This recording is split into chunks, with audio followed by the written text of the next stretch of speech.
Hey friends, tonight we begin a new story, a quiet, drifting mystery set not in the chaos of battlefields or kings, but in the soft, ticking world of star charts, ink-stained hands, and one man's quiet suspicion that the heavens were no longer following their own rules.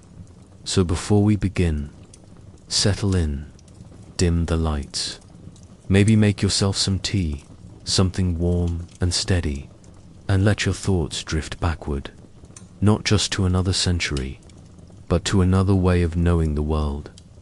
It's the 9th century, and you are in Baghdad, not the war-torn Baghdad you know from headlines.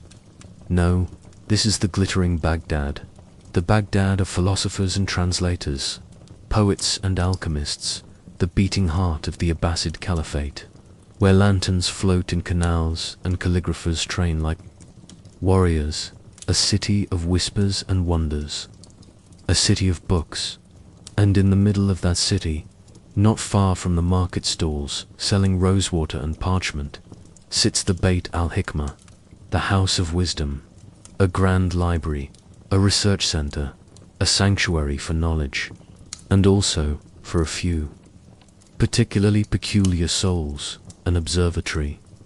You are one of those souls. Your name is Farid ibn Layth, not a warrior, not a priest, just a man with ink on his fingers and a persistent twitch in his left eye from too many nights spent watching the stars do their slow-motion ballet across the dome of night. You work in the shadow of the great dome that crowns the observatory. It's quiet here, always quiet. The kind of quiet that makes you forget your own footsteps. The kind of quiet where time folds in on itself, like origami. You arrive each evening with your satchel of charts and instruments, an astrolabe, a quadrant, a collection of old Babylonian notes that your colleague insists are cursed, and your most valuable tool of all, patience, because watching the stars is not glamorous. It's not like the stories. There are no sudden bursts of revelation, no dramatic comets, no celestial, just dots, moving slowly, predictably, comfortingly, until one night they don't notice it at first. Why would you? It's subtle, the kind of subtle that only a man like you, who has spent hundreds of hours measuring the drift of Arcturus and sketching the curvature of Jupiter's path, would ever notice. But you do. Something is wrong. The stars are quiet tonight, not in a poetic way, in a mathematical way. The precession seems off. The declination angles don't line up with last month's records. You check, then recheck, then pretend to check again so the assistant doesn't think you've lost it. You make a note in the margin of your parchment, possibly error in instrument alignment, or sleep deprivation, but it nags at you. The feeling that the dome above you is misbehaving, that the clockwork of the cosmos has developed a new tick, just faint enough to ignore, but loud enough to haunt. The next night, you stay longer. The guards find you still awake at dawn, hunched over a velvet star chart that you swear just blinked back at you. Go home, Layth, they tell you. Sleep. The stars will still be here tomorrow, but will they? A few days pass. Then a week and more anomalies pile up. A minor star in Cassiopeia disappears from your records. Saturn appears to have paused in its transit, only by a hair's breadth, only for an hour, but enough for you to frown and scratch your head. The sky is no longer predictable. It's hesitant, like it's thinking, like it's remembering something it forgot a long time ago. You bring it up at the weekly scholars' gathering. Over coffee and olives, you clear your throat and say, "Has anyone noticed the northern arc has narrowed?" Blank stares, then laughter. Layth. You need to get out of that dome, someone chuckles. Come down to the poetry house sometime. The stars will wait. But you know they won't. Not like they used to. You begin documenting everything. Each night, a fresh scroll. Each scroll, a new observation. You lock them in a wooden case under your desk, not out of secrecy, but shame. Nobody else is seeing this. And if you're wrong, you'd rather not be the punchline of the caliph's next banquet. Still, the signs accumulate. A missing star cluster, an unexplained dimming of Betelgeuse, a delay in the moon's shadow progression across a familiar rooftop, none of it dramatic, none of it loud. But to a man like you, it's a scream muffled in velvet. One night, during what should have been a lunar conjunction, you spot something impossible. A flicker of blackness, not a cloud, not a bird, not an eclipse, just absence, like the sky blinked. No one else saw it. Of course not. They were asleep, or drunk, or reciting bad poetry. But you were watching, and it blinked. You write it down, you draw it, you stare at it. Then you seal the parchment, and don't look at it again. Something is wrong with the sky, and you are the only one who knows. You begin to change. Quietly, subtly. You don't leave the observatory much anymore. The city continues to buzz markets, musicians, scholars debating Aristotle. But you drift like a ghost among them. Your mind always halfway above the clouds. Your assistant, a bright-eyed girl named Naima, begins to worry. Maybe you should take a break, she says. A week, a day, an hour. Come walk with me to the gardens. You're starting to mutter to yourself. You smile at her. You lie, I'm fine. But you're not, because every night the sky brings a new quiet horror. The constellations are fading, not gone, not erased, just tired, like they're being rubbed out by a lazy god. By now, the notes fill a chest, pages and pages, diagrams, corrections, footnotes written at 3 a.m. in handwriting even you can't read. And finally, the question creeps in. What if it's not just you? What if it's the sky? And that, friends, is where we leave our night watcher for now. In the flickering lamplight of the observatory, surrounded by ink and worry, staring up at a sky that used to make sense and now only offers riddles. Next time, we'll follow Farid deeper into the mystery. As the stars grow dimmer, the city grows restless, and something in the dome begins to whisper his name. But until then, sleep well, dream slow, and keep one eye on the sky. So, where were we? Ah, yes, Baghdad, 9th century Baghdad. The city of lanterns, the city of ink, the city where the stars were once mapped like loyal friends. And now, something has shifted. The city doesn't know it yet, but Farid ibn Layth does. He's not a mystic, not a prophet, just a stargazer. A man who once believed that the sky, for all its majesty, followed rules, geometry, symmetry, logic. But lately, it's been lying. Farid hasn't told anyone, not really, not in full, not the way he sees it with the cold, mathematical weight of his observations sitting in his gut, like swallowed stones. The stars are moving strangely, or they aren't moving at all, or they're moving in ways that should be impossible, and worse still, some of them are missing. You wake early now, or maybe you never sleep. It's hard to tell anymore. You live in a fog between dusk and dawn. Naima brings you dates and bread. You forget to eat them. She tries to joke, to ask questions, to tempt you back toward sunlight and sanity. But your answers are always half-formed, your eyes always drifting skyward. It's not obsession, not exactly its concern. because you've started to notice the pattern. The missing stars, the delays in movement, the dimming. They're not random, they're coordinated, sequential. They move like a code, like a message, but a message meant for whom? 2 weeks ago, you saw Altair flicker. Once, twice, gone, then back again. Stars don't do that. They burn or they don't. They live or they die. They don't hesitate, and yet here you are, rechecking your calculations, aligning your astrolabe, flipping through ancient Assyrian star maps, and watching as the sky above Baghdad seems to breathe, like it's trying to remember something it forgot to say. You begin keeping your records under lock, not from theft, from fear. Because what if someone else sees what you've written? What if someone else confirms it? And what if no one does? Which is worse? You don't know. Naima notices, of course. She always does. She's clever like that.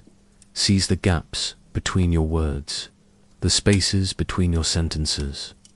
One evening, as you're redrawing the Orion cluster from memory, because the real one seems to be missing a shoulder, she sits beside you in silence.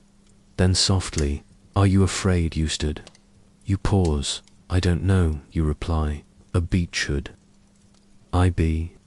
She doesn't answer, and the silence that follows feels thick, like the fog outside the dome, like the pages you no longer open, like the stars you no longer trust. You spend your nights in the dome, of course. Where else would you be? The observatory used to be your sanctuary.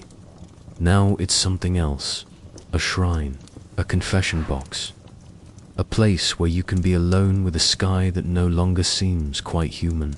Tonight, you're staring at Vega dot, or where Vega should be.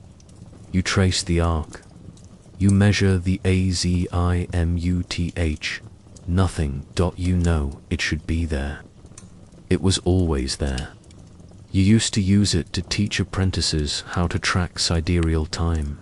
You even named your cat after it, once, and now it's gone. Not dimmed, not hidden. Absent. You close your eyes. You whisper something under your breath. Not a prayer, just a thought. Where did you go?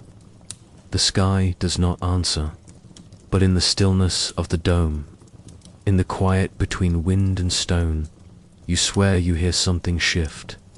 The next day, something strange happens. A visitor, not a student, not a scholar, not one of the usual procession of robes and pride who wander the halls of the House of Wisdom. This man is silent, wrapped in wool, dark eyes like ink dropped in still water. He doesn't give a name, just a scroll, unmarked, weathered, ancient. He sets it before you and waits. You unroll it slowly. The script is unfamiliar, angular, type, written in something that isn't quite Arabic and isn't quite Greek. You squint. A diagram, a map, no, a sky chart, but not like any you've seen before. The stars are there, or were, but drawn in formations that don't match your records, as if someone drew the night sky before it had settled into its current pattern, as if this was an earlier version, a draft. You look up. Where did this come from? The man only smiles. Then he leaves. No name, no explanation. Just the scroll, and the sound of your breath growing a little shallower than before. The scroll stays on your desk. You tell yourself you'll ignore it. You don't single quotes within hours. You're comparing it to your own charts. The alignments don't match. Not exactly, but the absence is familiar. Several stars on the stranger's chart don't exist in yours. Several from yours have started to disappear, just as they were absent in his dot. Not just missile Ned. Omitted. The next few nights are a blur of ink and sleep deprivation. You draw overlays, rotations. You consult Nema's notes, the Babylonian tablets, the Greek transcriptions of Egyptian sky-lore. Nothing lines up, but the voids do. Each missing star on your modern chart corresponds to a blank space on the stranger's scroll. You begin to wonder, was this a prophecy, or was it a record? There's a word that keeps returning to you, one you've always avoided, erasure. What if the stars aren't dying? What if they're being removed? From memory, from maps, from the sky itself. That night, you sit beneath the dome. You don't take your instruments, you don't take your scrolls. You just sit and wait. The dome creaks in the wind. The air smells like stone and cedar oil above you. The stars flicker. Then, one by one, they pause. No movement, no drift. The sky holds its breath, and so do you. Then a sound, barely audible, like silk tearing under pressure. Then nothing. When you open your eyes, 3 stars are gone. Not clouded, gone. Naima finds you the next morning, asleep against the pillar. She doesn't wake you. She just gathers your notes, quietly, and places them back in your chest. And that evening, when you rise again, you say nothing, neither does she, but you both look up, and you both notice the same thing. The dome, once polished and bright, seems darker now, as if it's been absorbing more than starlight, as if the sky is not just misbehaving, it's forgetting. And that, friends, is where we'll leave our Skywatcher for tonight. On the edge of revelation, on the cusp of something ancient, unsettling, and just beginning to whisper its name. Next time, Farid will chase the vanished stars across ancient ruins, whispered legends and secrets buried far below the sand, where not all maps go and not all memories sleep. Until then, rest easy, watch the stars, and listen in case they stop whispering. In the quiet hush before dawn's hush had fully lifted, Rome's red-tiled rooftops still glistened with dew. The alleyways in Sabora whispered with the faint scuffing of sandals, and torchlight flickered like tired stars giving way to day. The city stirred with a restless breath, and behind one shuttered window, Livia was already awake. She lay on her side atop the straw mattress, back to the cracked wall of her modest insular room. Listening not for danger, not for clients, but for the rhythm of Rome, the groaning of wooden beams above, where another girl shifted in her sleep. The hoarse call of a peddler below, dragging his cart of spoiled fruits. A faint sob from somewhere nearby a neighbor, maybe lamenting the loss of a son to the Legion or the shame of a debt unpaid. These were the sounds she knew, and they reminded her, with gentle cruelty, that the day must begin. She rose slowly. Her linen tunic crumpled from the night's wear and crossed to the tiny copper basin. The water was cold, catching the last chill of the night. She cupped her hands, splashed her face, and stared into her reflection. Not the Livia, who had once worn pearls in her father's villa in Capua, but the Livia, who now rouged her cheeks with crushed berries and lined her eyes with soot scraped from old lamps. A woman of the night, who was also a survivor of the day. With careful, quiet movements, she slipped into her stola and bound her sandals. Her fingers moved automatically, tracing the same knots and folds she had done 1,000 times. On the cracked sill, she placed the little ivory comber gift from an old client. Long dead known began to tease the tangles from her hair. Rome was cruel to the beautiful, but even crueler to the forgotten. Down below, she met the others, young and still sweet-faced despite the city's grime. And Calvia, older, with tired eyes and the scars to prove her defiance. They nodded in silence, no greetings needed between women bound by the same shadowed trade. The morning was not for work. That would come later, with the heat and the noise and the stink of sweat and wine. The morning was for preparation. They walked together toward the public baths, not the grand thermae of the patricians, but the smaller, grimier balnea tucked beside a crumbling temple to Mercury.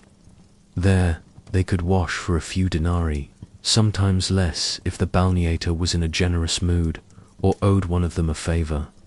Inside, the steam curled like incense, hiding the cracked walls and worn benches. Livia sank into the tepid pool, letting the water touch her skin like a prayer.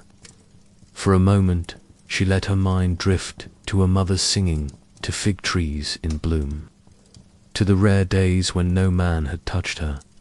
But the moment passed, always. It passed. As she toweled herself dry with a threadbare cloth, Calvia spoke. The vigils caught a girl last night near the Forum. Drunk senator tried to claim she stole his purse. Livia frowned. Which girl? Calvia shrugged. Didn't catch the name. Just, don't work near the temples today. They're watching. This was Rome, too. The laws were written by men who visited them in secret and punished them in public. A prostitute in Rome was a legal citizen meretrix.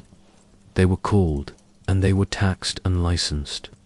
But dignity was a luxury none could afford, especially not if a senator needed to make an example. Outside the baths, the sun now crept higher. Light danced on mosaics and cast long shadows across the columns. The women split ways, heading to their separate corners of the city. Livia chose the market near the Esquiline Gate, not too rich, not too poor, just enough bustle to disappear into. She found her Sparta-worn stone ledge near a fountain where she could sit and pretend to rest. Men would come, they always did. Merchants with coin to spare, soldiers on leave, widowers seeking warmth, slaves sent by masters too proud to seek her out themselves. She waited and watched. Children chased each other between stalls, shrieking with joy. A baker yelled about warm loaves. An old man played a flute with 3 broken notes and 1 perfect. 1. A dog gnawed a stolen fig. And then the first one came. He was young, olive-skinned, with fingers that shook as he approached. New to this, clearly. She offered him a smile, not too warm, not too cold. He handed her the coin. She took him behind a curtain of hanging cloth, beside a seller of amphorae, who always turned a blind eye. It was quick. He was grateful. She was silent. Then he was gone. Another would come, and another. And so the day wore on like this men's shadows. Silver exchanged for flesh and fleeting warmth. But not all clients were strangers. Midday brought Julius, not his real name, of course, but he liked the sound of it. He was older, a retired legionary, with a limp and a soft voice. He came not for pleasure, but for company. They sat together beneath a fig tree. He brought bread and olives, even a slice of real cheese, not the waxy imitations peddled to the poor. Livia ate with him in silence. "You remind me of my daughter," he said once. She never asked if his daughter still lived. Sometimes, silence was the only kindness they had left to give each other. When Julius left, she pocketed the coin he left behind. Not because she expected it, but because he insisted. And in this city, refusing generosity was a dangerous game by late afternoon. The market's colors dulled with dust, and the people's steps grew slower. The sun bore down in waves, baking the cobblestones and making the air shimmer like a mirage. Livia pressed a damp cloth to her forehead and retreated into a shaded alley. There she met with Flora again. "Any luck?" Livia asked. "3," Flora said, pulling a pouch from her girdle. "And a bruise." "Let me see." Flora lifted her sleeve. A dark blotch spread across her upper arm. "He said no meant yes," Flora whispered. Livia clenched her jaw. But what could she say? What could she do? This was the game. Some bruises faded. Others never did. Evening neared. The sky blushed rose and lavender, and the air filled with the sounds of shutters closing and mothers calling children inside. Vendors packed their carts, and torches began to glow from their sconces. Night would bring more work, but night also brought danger. They returned home briefly to change clean tunics, fresh powder, a touch more rouge. Livia brushed her hair again. A ritual, a shield. Then they stepped into the dark. This time, the clients would be richer, more drunk, more cruel. They worked the theatre district near the Circus Maximus, where senators sometimes wandered with togas, askew and slaves following close behind. Here, Livia had to be careful. One wrong glance could invite more than coin. She saw Calvia arguing with a nobleman. The man slapped her. Calvia didn't flinch. She took his coin anyway. Rome did not reward pride, but it paid the obedient Livia. Herself was approached by a man in a fine cloak, his breath thick with wine. He wanted to take her to a domus in the hills. She declined. He tried again. She smiled and lied. "I am already promised this hour, Dominus." He grumbled and staggered off. Sometimes the right lie was armor. Sometimes it was a noose. By midnight, her legs ached and her feet throbbed. She sat on a step beside an old temple, looked up at the stars barely visible through the smoke of torches and the haze of city dust. Somewhere a lyre played. Somewhere a baby cried. Somewhere a woman screamed and was ignored. And Livia, prostitute of Subura, closed her eyes. She did not dream of love or escape or vengeance. She dreamed of silence, of stillness, of a day without shame, of a name whispered in kindness.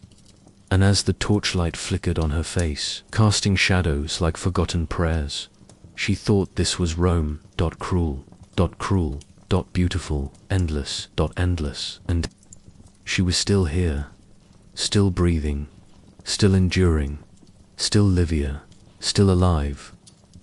And so, the lantern light of treachery cast longer shadows across the silken halls of Gazna, where whispers outweighed swords. And the blade most feared was the one not drawn but hidden, beyond the courtyards lined with marble fountains and shadowy peacocks. The story now drifts to a chamber thick with jasmine and secrets, where the air was perfumed with myrrh and dusted silk.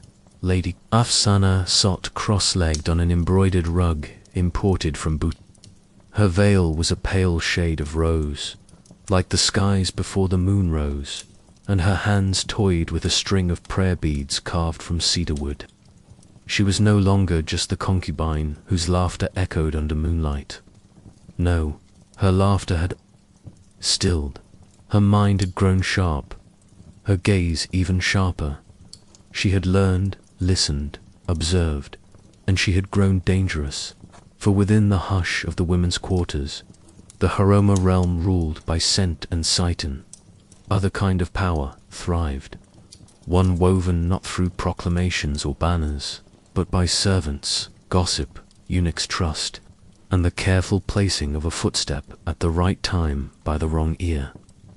Afsana had begun to write her own story, not with ink or voice but with patience, charm, and tiny, calculated betrayals. The Sultan, wise as he may have seemed in matters of state, had one vulnerability. the theatre of affection. And Ovsana understood that better than any minister. He would ask for her at odd hours now, not for song or story, but for her opinion. Whether a certain emir should be trusted, whether a treaty bore the scent of betrayal. She responded with honeyed hesitations, with stories about scorpions in water jars, jackals that smiled before biting. He listened, even if he did not always act. But Ovsana was not alone in her assent. There was Lady Zara, whose jewels rattled louder than her tongue. The older concubine, once favored, had grown quiet in the shadow of Opsana's rise. Yet silence, in this palace, was rarely a sign of surrender. It was a cloak worn when daggers were being sharpened. Zahra, unlike Ovsana, had not grown soft with favor. She had lost favor many times and regained it with the skill of a seasoned general. Her beauty had faded into elegance, her laughter into warnings. In a distant corner of the harem, Zara summoned an old friend, Malik, the chief steward of the spice vaults, an aging man whose limp was matched only by his loyalty to Zara's memory. He came limping into her perfumed chamber one humid evening, kissed her hand reverently, and listened as she offered him no tea, no wine, only silence, then a whisper. She poisons not with venom, but with love. Malik said nothing, only nodded. And when he left, he carried with him a list of ingredients that had no place in any kitchen, back in the Sultan's wing. Ovsana prepared herself for another night by his side. She wore not her finest robe, but the simplest one dyed pale saffron, and trimmed with silver thread. Her only ornament was a single turquoise pendant, shaped like a tear, hanging low between her collarbones. When she entered his chambers, the Sultan looked up from his ledgers and smiled, that rare, weary smile of a man surrounded by liars, who finds some comfort in a prettier one. "Tonight," he said, "I dreamt of fire, a great flame rising behind my palace. The vizier stood beside me, but when I turned, he was laughing, and the fire was not behind us, it was under our feet." Ovsana tilted her head, pouring wine with steady hands. In dreams, she murmured, "Laughter is often the sound of falling fire." That is truth made visible. The Sultan looked at her, eyes clouded with something that was not quite suspicion, but neither was it peace. "You speak as if you know the fire well." She met his gaze calmly. "I was born in its ash." He said no more that night, but she noticed how he drank slower, and how he asked no questions about the vizier this time. Meanwhile, the vizier Siyamak, the grape, paced his chamber like a wolf in chains. News had reached him that the Sultan had delayed the trade with Isfahan, that Lady Ovsana's words had swayed him. Siyamak did not believe in love. He believed in leverage, and he feared no woman until now. And so, he summoned another player. It was just past midnight when a black-robed figure slipped through the back entrance of the harem quarters. The guards turned their faces, not because they were cowards, but because they were told to. The figure moved like shadow, not one born of fear, but one that wore it like armor. She was called Nur, the wet nurse ten spy, a woman whose eyes had seen every secret of the harem and whose silence could be bought, but only with gold or revenge. See why Amr gave her both. "I need to know," he whispered into her veil, "what she dreams of, what she fears, what name she prays to." Nur nodded, her face unreadable, and just like that, the web wove tighter. For 3 nights, Nur slept near Ovsana's chamber. She watched her pray, eat, read scrolls of old poetry. She saw her weep once, softly, at a stanza about forgotten names. but she never saw fear, never heard hesitation. On the fourth night, Nur approached her. "My lady," she said, "may I confess something?" Ofsana looked up from a bowl of pomegranate seeds. "Of course, I have watched you. I know your rhythm, your patience, and I believe you were being watched too." Ofsana's eyes, for the first time in many moons, darkened. "By whom?" Nur leaned closer. "By a ghost you've yet to name. One who sleeps not in beds, but in ledgers." And in that moment, something passed between them. Not trust, no, that was too precious in Ghazna, but a recognition that women like them, caught in the teeth of men's ambitions, could only survive by biting back. Ofsana, in the days that followed, grew quieter, not because she feared, but because she now calculated deeper. She began to write coded letters. Letters folded into fans, hidden in the hems of her robes, passed to guards whose wives owed her debts of mercy. And through those letters, she summoned her own allies. An old apothecary from Samarkand, a scholar from Nishapur, once in her father's court, and a man named Farid, whose scars were reminders of her past life before silks and centwin. She rode horses and learned to throw knives with her brothers. They came, disguised, one as a beggar, another as a merchant, the third as a cook's assistant, and now, within the palace, a second web began to grow. 2 webs, 2 queens, 1 throne. Zara played her part well. She invited Ofsana to tea, offered her saffron cakes, smiled with painted lips. "I hear," she said sweetly, "that the Sultan listens more to stories these days than state. What a clever storyteller you must be." Ofsana replied with a smile of her own. "Stories only matter when men forget to listen to each other." And so the tea was served, and the saffron cake crumbled gently between painted nails. But neither woman ate. Outside the chamber, Farid leaned against a pillar, disguised as a sentry. He watched every movement, counted every blink, memorized every servant's path. For the palace, now, was not just home, it was battlefield, and every gesture a sword. The Sultan, meanwhile, sat alone in his tower, staring at a parchment he had unfolded a dozen times. It bore no signature, only a line written in crimson ink. "When the rose blooms too bright, even the sun is burned." He read it again, then looked toward the gardens where roses had begun to bloom out of season. The scent of old stone lingered in the narrow passage.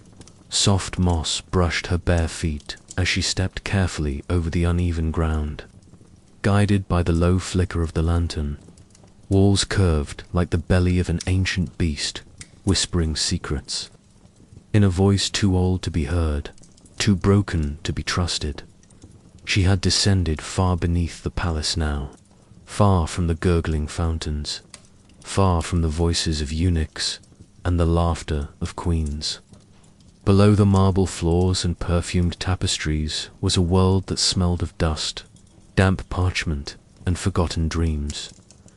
Yelena walked quietly, her red veil trailing lightly against the walls. Her fingers traced the grooves in the stone marks, left by centuries of hands. Each one, she thought, belonged to a soul that knew what she now knew, that the palace above was not what it seemed. The chamber opened before her like a cavernous mouth, circular, silent, and lined with scrolls sealed in wax, as if history itself was imprisoned here. A lone brazier smouldered at the center, casting a golden halo upon the stone floor. The air trembled faintly with warmth, and with it, the scent of rose oil. He was already there, leaning over a scroll, robes rustling like paper in the wind. Lord Varel did not look up. His silver hair was tied in a loose knot, and around his waist hung the obsidian seal of the High Archivist. Not a prince, not a soldier, yet the most feared man in the entire empire. "You took your time," he said quietly, his voice like the echo of an old melody. "I followed the winding route," Yelena replied, stepping into the light. The garden door was watched. He gave a slow nod, then turned his gaze toward her. His eyes were not cruel, but hollow, as if they had seen too much and forgotten even more. "You've read the letters?" he asked. She hesitated. "All of them, the Empress's handwriting. It's gentle, but the content is poison. She plans to wed the prince to the ambassador's daughter. And you were right, the map of the northern vault was attached to the 9th letter." Lord Varel closed his eyes. "So it begins." A soft wind passed through the chamber, and somewhere far above, a bell rang 4 times. "The prince is unaware," she said. "He still thinks she means to protect him. He's a dreamer." "That makes him dangerous," Varel murmured. Yelena glanced around. What is this place, truly? These walls, they feel like they remember things. He smiled faintly. "They do. This was once the royal monastery, before it became an empire, before crowns, before thrones, before betrayal was policy. Kings were taught here, and sometimes they were broken here." A silence stretched between them. Then footsteps, far off, faint, but real. Yelena turned sharply. The passage she had entered through now held a whisper of movement. Virel held up a finger, eyes narrowing. "No one knows of this place," he whispered. "Except the woman who sent me here," Yelena answered, "and her shadow." Without another word, Virel moved to a hidden alcove, pressing a carved rune with his palm. A part of the wall shifted silently, revealing a small tunnel behind it. "Go," he said. "Back to the kitchens. Pretend you were never here, and I'll seal this place again." She hesitated, then stepped forward. "If they find you, they won't. Not tonight." She turned away, disappearing into the tunnel just as the sound of boots reached the chamber's edge in the grand hall. Preparations were underway. Candles lined the length of the banquet table like a procession of tiny sentinels. Tapestries were shaken, goblets polished, and in the distance, the scent of pheasant roasting wafted through the corridors. But none of it mattered. Not to Yelena. She stood beside a bowl of rosewater, carefully soaking linens for the prince's chambers, her face calm, her hands steady, and her mind racing. He would arrive soon, crowned in gold, draped in velvet. But she knew now that beneath the silken scent of diplomacy, death moved quietly, dressed in jewels and in a locked drawer beneath her cot, hidden beneath satchels of herbs and fragrant soaps. The Empress's letters now waited, sealed again with wax dot, waiting for the night they would burn. She awoke to the hush of silk whispering against silk, and the faint perfume of orange blossom steeped the air like memory. The lattice window was veiled in gauze, catching early morning light in golden threads. Her breath was steady, her body still, but her mind had already fled far from the softness of her sleeping mat. A servant of the imperial court could not afford dreams, not in a palace built on riddles, where smiles were currency and silence was. Safety not when the Empress's eyes saw more than they admitted, and the eunuchs in the corridor could make a soul disappear without noise or explanation. And yet, the scent of jasmine, it lingered on her sleeve, not from the gardens, from someone who had passed too close in the dark of last night, brushing past her or pausing a heartbeat too long. She sat up, The walls around her, once painted with bright florals and cranes in flight, had faded with time, or perhaps with sorrow. Her quarters were modest, yet meticulous. Scrolls of etiquette rested on the corner table, unread but not forgotten. Her hair comb lay waiting in its lacquered box like a tiny weapon. Today, she would serve in the western corridor, the place where the emperor once favored his poets now.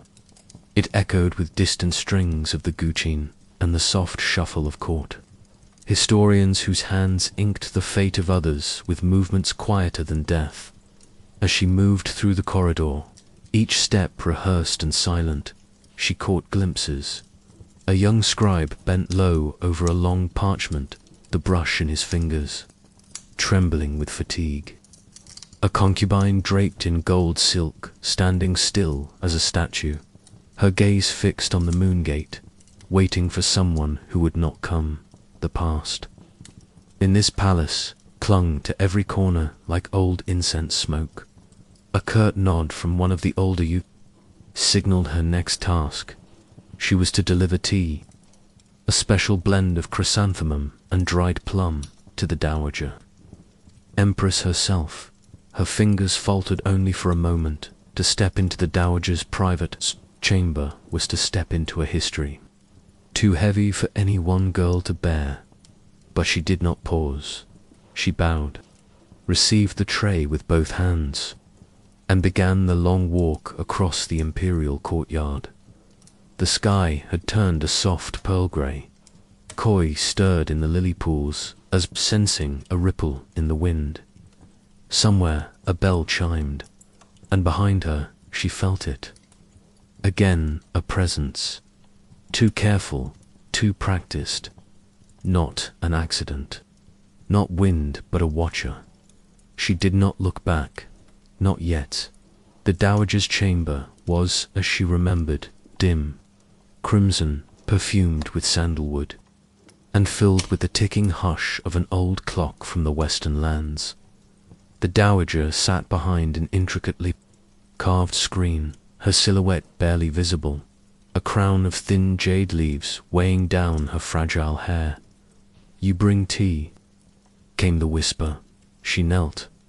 "Yes, Your Highness." The cup was taken from her hands, though she did not see by whom. There was silence. Then, "You are the one who reads the old scripts."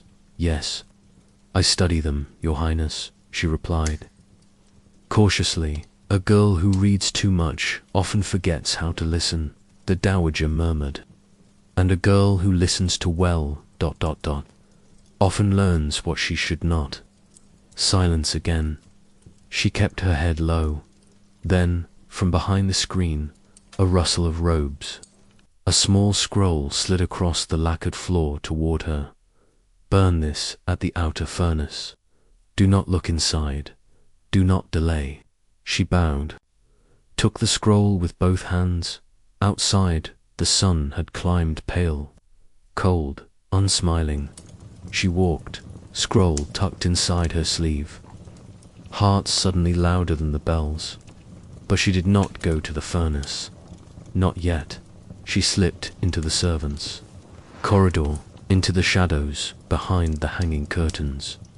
Alone, hidden, and she opened the scroll. It was not a message. It was a list. Names, all women, all concubines, all marked with a red circle beside them, except one, hers.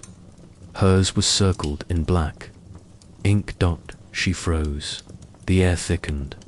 A list of judgment, a culling, a reckoning. She rolled the scroll tight again. Her fingers trembled now, truly, and not from the cold.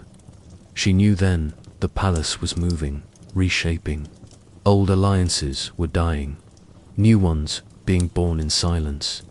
And she had been noticed, not by accident, not by kindness, but because someone, maybe the dowager, maybe the watcher in the corridor, had chosen her for something.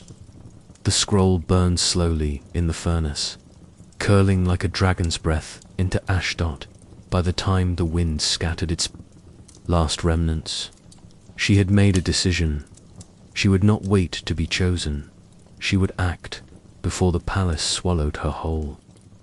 The moon had tilted slightly westward when soft bells rang within the palace, not from alarm, nor from ceremony, but from the chamber of oils and incense, where old midwives whispered of omens. The bronze bowls shimmered in the firelight, and thick curls of myrrh danced upward, brushing the lacquered ceilings with ghost-like plumes. In the hall of quiet echoes, the concubines had retired, each in her curtained bed of silk and sandalwood, and yet the girl named Afia, the one with almond eyes and the memory of something sharp behind her silence, did not sleep. Not truly. She lay beneath the gauzy veil of her bed, where the shadows moved like fish in a deep pond, and she listened. There it was again, the barely there creak of floorboards in the corridor beyond the harem walls, a slip of movement, the sigh of a door easing open, and the faintest whisper of silk dragging over mosaic stone. Someone was awake, and someone was watching. Earlier that day, the palace had shifted, not physically, but politically, in the unspoken way courts do. A nephew of the Sultan had arrived, unannounced but cloaked in privilege. A young man, pale and long-fingered, with the gaze of a falcon and the mouth of a poet. They called him Malik of the North Wind, a title he had earned for disappearing to winters in the mountains and returning. With 30 tribes swearing loyalty to his name, Afia had seen him only briefly from behind a lattice screen, and yet his presence disturbed something in her, not because he was dangerous, but because he was familiar, far too familiar. That night she rose, without calling her handmaid, without tying the bells into her hair. She stepped silently across her chamber, barefoot and robed in midnight blue muslin. Her fingers brushed the hanging tapestries as she passed, tracing woven falcons and stitched stars as though they too were watching her. Through the carved doorway, she entered the passage rarely used, the one that led through the wall of the harem and into the library dome. Only a few knew it still existed. The lamps were low there, dust hung in lazy spirals, and somewhere between the velvet-bound ledgers of war records and the scrolls of ancient store maps, she found what she had expected to find: Malik of the North Wind, alone, unguarded, reading a map. He did not look up when she entered, though he must have heard her steps. "You remember," he said softly, without turning, "the smell of the ink, the sound of the tiles. I thought you might come." Afia stood still. Her breath felt too loud in her ears. "I remember the cold," she said. "I remember riding through a snowstorm, on a white horse, and then waking up here, in silk, with no name, no history, just obedience." Finally, he looked up. His eyes were not cruel, but they held a kind of mourning. "They told me you were dead," he whispered. She didn't answer, because death had, in a way, happened to her. Not of the body, but of the memory, the one stolen by powdered herbs, by the old women with honeyed voices, and by the master of chambers who smiled too gently when he erased her past. "You are the reason I'm here," Malik said. "And they don't know that. Not the Sultan, not his viziers, not even the one who brewed your forgetting." Fia stepped closer, the muslin of her robe whispering like wind through reeds. "I remember the fall of the citadel," she said. "I remember you, pulling me from the rubble. I remember your promise." He bowed his head. "I never broke it. I followed you here, and now they must be undone." Behind her, the silence felt heavier, the kind of silence that meant someone else was near. She turned. There was no one in the doorway, but a scroll had been taken from its shelf. A candle had gone out, and across the dome, the scent of rosewood ink was suddenly overwhelmed by something else, something bitter. "They know," she said. Malik rose, folding the map. "Then we do not wait. Tomorrow, you walk beside the Sultan, and you smile, and you play your part. But beneath your tongue, you will carry the key." She looked down. In his palm was a tiny object, bronze curved like a scorpion's tail, with script etched so fine it shimmered like dust.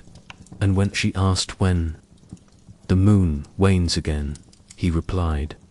"When the garden's pomegranate tree gives its first blossom, that is when the path will open." Afia took it. She said nothing.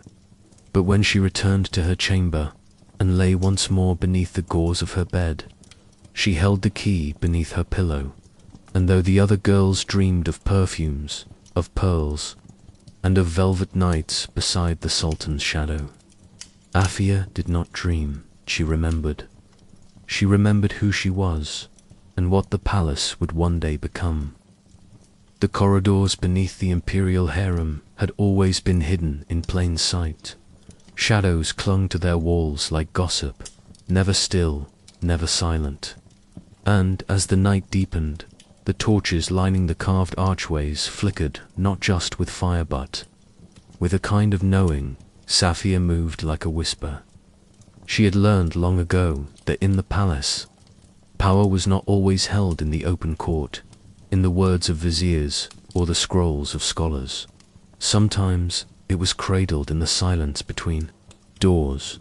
Sometimes it pulsed in the breath just before a name was spoken aloud. And so she had made herself quiet, terribly quiet, and in doing so, she had heard everything above her.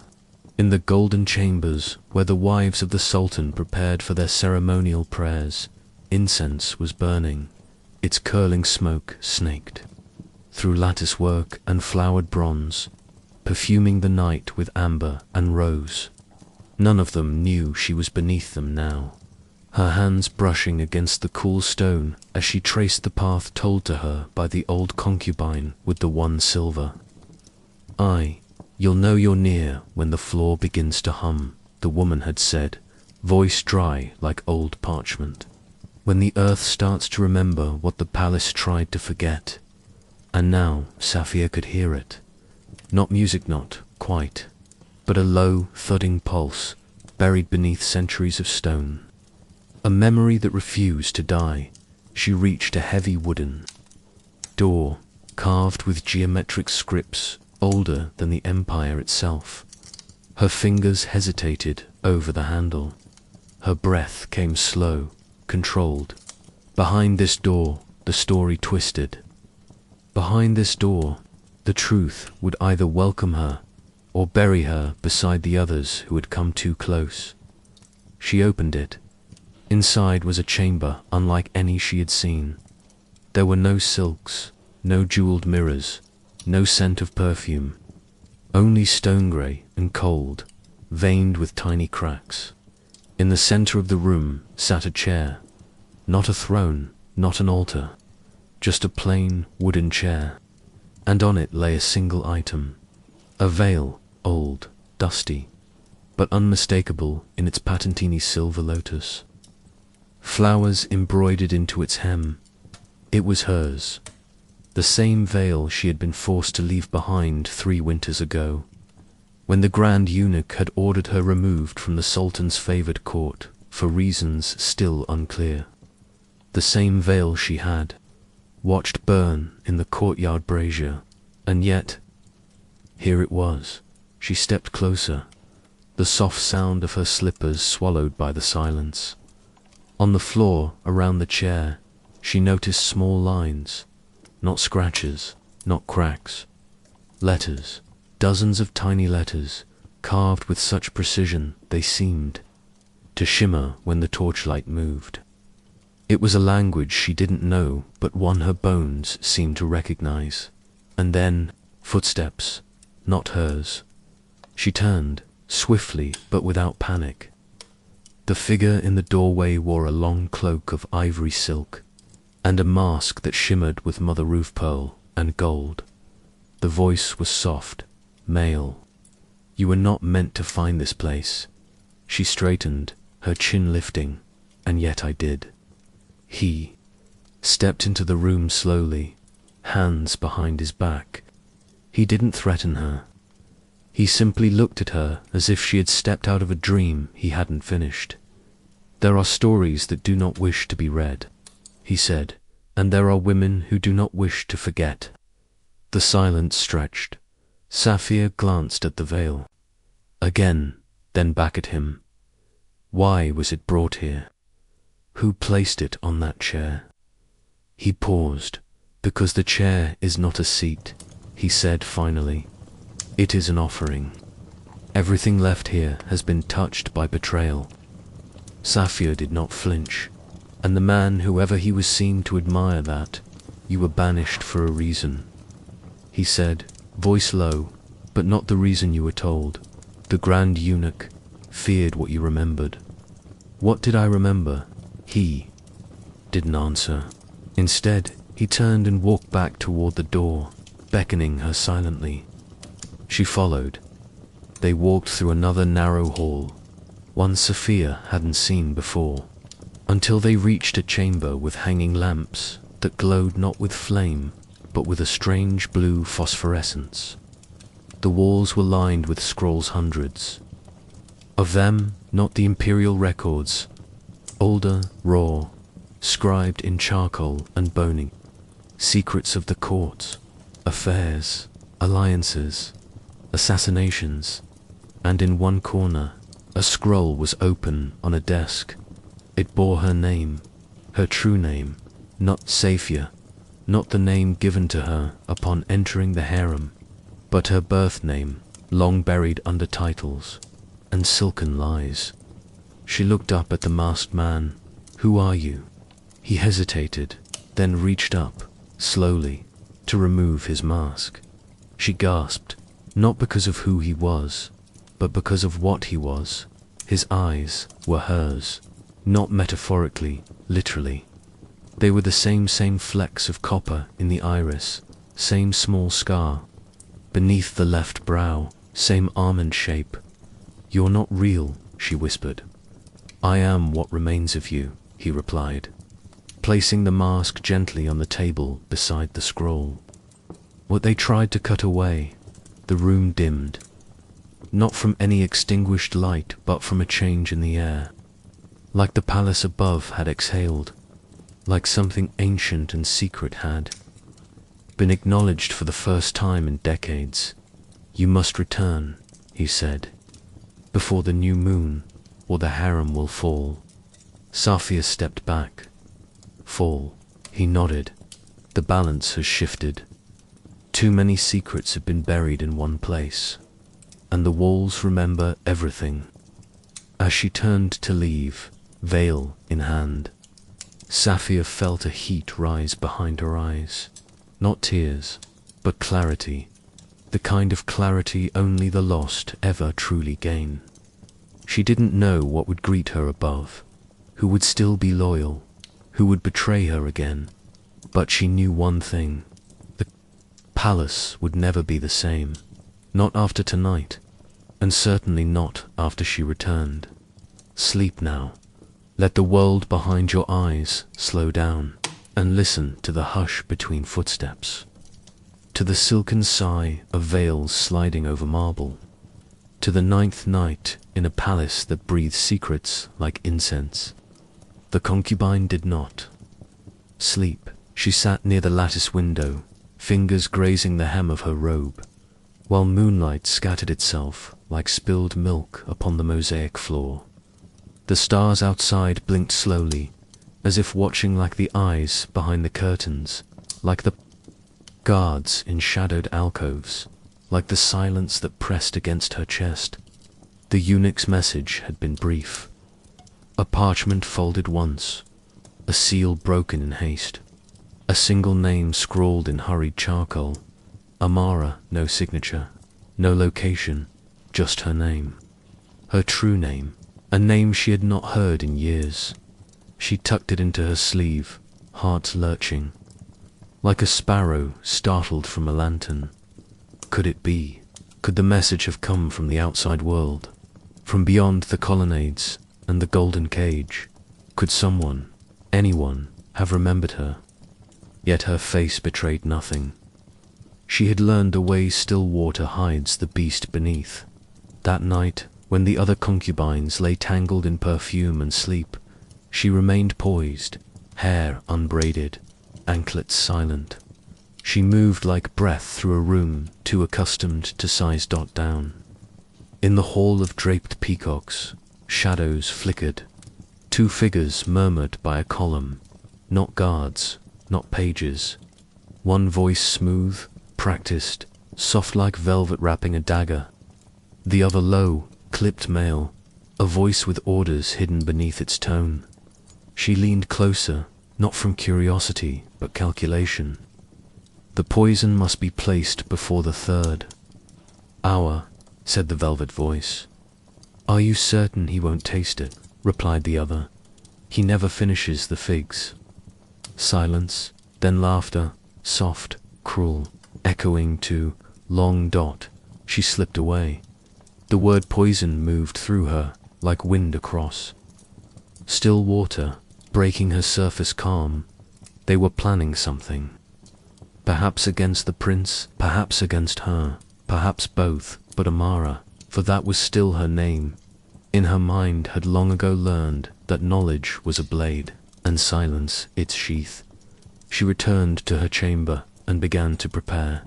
No sudden movements, no alarm, just small, invisible actions. A folded robe placed atop another to hide a slender paper scroll. A pin tucked into her braid with the poison she had stolen months ago, a last resort. A coin hidden under her sandal, the key to a door long locked. Borrowed from the guard who used to blush when she asked for fresh rose water. By the time the dawn's hush crept along the marble, she was ready in the grand courtyard. The prince returned. He rode beneath banners stitched with gold thread, his eyes unreadable beneath his diadem. The concubines lined the upper balcony, all painted smiles and trained grace. Amara stood last. He did not look at her, not once. But the steward announced, tonight he dines with the chosen three, and her name, her palace name, was among them. The figs would be served at the sixth course, and the poison would already be waiting. Not hers, theirs. That evening, as night curled its fingers around the towers, she entered the dining chamber, like a ghost wrapped in silk. The braziers flickered. Dishes gleamed. A stringed harp whispered in the corner like someone sighing in their sleep. The other two girls, Sabaya and Lolian, flanked her, both radiant, both unaware. She watched the steward with narrowed eyes, watched the dish with figs pass from servant to servant until it reached the prince's plate, watched as his fingers grazed one, then passed it untouched. He never finishes. The figs. Her eyes flicked toward the velvet-voiced traitor, hidden now, perhaps among the drapery or behind the curtain. Then she saw it, the prince's hand gesture. Brief, 2 fingers. Then a tap to the goblet. Not meant for her, but understood. It was a signal. Someone else understood. It to the servant with the wine, who bowed and vanished. And in that moment, Amara knew the prince suspected something. Perhaps he had read the folds of the court's lies. Perhaps he had seen her watching. Perhaps, no, she dared not believe too much, but she also dared not wait. When the third hour neared in desert, trays glittered like offerings at a shrine. She made her choice. She dropped her goblet. The shatter echoed like a scream. All heads turned, including the prince's. In that heartbeat of distraction, she moved to Sabia's side, and with a gentle, practiced motion, a dancer's grace, Snake speed, she knocked the fig from her hand. Stabia gasped. Lalene's hand froze halfway to her mouth. Amara's voice was soft. Not that one, it's bitter. And then the prince rose, slowly, eyes on her. Only her, she knows. He said, not to her, but to the room. Everyone stilled. Guards moved in. Eunuchs froze. The harp fell silent mid-note. Then the prince's smile bloomed like a dagger drawn slow. Good. He walked forward, past Lalian, past Sabior. To her. Walk with me. No one dared speak. No one dared follow. Only the rustle of his robe against the floor, and the quiet tap of her sandals behind him. The corridor outside was lit with amber lamps, casting long shadows of them both. You saw what I was meant to see, he murmured. She did not reply. You knew before I could confirm it. The betrayal. Still, she said nothing. He turned to her fully, looked into her eyes. I need someone beside me who sees before I do. She could feel her pulse in her fingertips. And what if I refuse? She whispered. He stepped closer. Close enough that she could see the faint scar at his jawline, the tired lines near his temples. You won't, he said. You were never born to be silent. And for the first time in many years, she believed him. Somewhere in the chambers they had left behind, the poisoned figs still sat untouched, a plate of death unoffered. But in this corridor, history turned its hinge. A concubine, a prince, and a secret alliance formed not in ink or oath, but in a shattered goblet and a glance. Sleep now. The palace has many more nights ahead, and she is no longer just a shadow among veils. She is a player, and the game has just begun. The garden was no longer green. It had not been green since the day the last rain kissed its marble rims. Where once vines had curled like painted verses and flowers blushed beneath the sun, now dust lay in their stead, quiet, fine, and unmoving, like the ash of burnt history. A dry breeze moved through the courtyard that evening, brushing past dried jasmine, lifting the frayed hem of an old silk banner, still hanging on the archway. The banner bore the emblem of a queen who had once ruled. Through silence, her smile mistaken for meekness, her eyes veiling oceans of foresight, the coal-lined stare that could weigh a vizier's ambition that had once halted a whisper mid-air. But that banner was now greyed by time, nibbled at its edges by moths, forgotten even by the guards who once bowed before it at sunrise.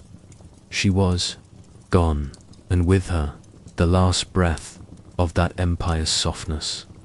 The palace itself remained, but it had hardened. Marble that once sang under slippered feet now echoed with the clang of boot heels. Curtains no longer danced at the breeze of poetry. The scent of rose oil had long been replaced by ink, dust, and cold brass. Rooms that once held sighs and stolen glances now held scrolls, maps, and the murmurs of war in the middle chamber, where the ceiling was still painted with constellations, gold-leaf stars set in midnight blue. There lay a scroll that no one dared open. It was sealed in wax, a seal shaped like a blooming lotus with a single thorn. Her seal. And though time had washed the corridors, repainted the arches, and rewritten many records, none had dared break that seal. They said it was her final command, her final vision, her last truth. But truth in such places lives, not on paper. It lives in footsteps, in the whispered lull of women waiting, behind lattice screens, in the crackle of a candle left burning beside an old mirror, and most of all, in the memory of a servant girl who once carried secrets in her silences. Ayla. She was no longer a girl. She had grown old in the shadow of that palace. She had taken up the veils of others before her, and when no one remained to remember who had worn what crown, it was Ayla who remembered. Her hair had turned to frost, her hands to parchment, but her memory, oh, it stayed bright, sharp, and stubborn, like the edge of a jeweled dagger hidden in a sleeve. Every night she returned to the same chamber, just as she did when she was 16, back when she carried messages through the golden halls, back when her eyes caught more than her lips revealed. Tonight, for the first time in 40 years, she lit the candles. Not one, all of them. She wore her oldest robe, not the rich velvet she had been gifted in her later years, but the coarse cotton one she wore on her first day at the palace. It smelled faintly of cedarwood and rose, like all beginnings do, and she walked barefoot. Through the gallery of the queens, there were portraits, faces painted with flattery and mirth. But Ayla looked past them. She paused before the one of her, the last queen, the one they now only referred to in third person, the one whose name, when spoken aloud, still made the scribes nervous. Ayla touched the edge of the frame, and as she did, something fell from behind it, something she had hidden there many years ago, a simple piece of cloth, folded thrice. Inside it, a ring with a garnet set between two swans. She had been told to burn it. She never did. She had been told to forget. She never could. And now, with the palace mostly empty, just a husk of whispers, with guards too new to know which stones held what passed, Ayla sat in the center of the old library and opened the scroll. The seal cracked like dry leaves. Inside, not a command, not a decree, but a letter written by the queen.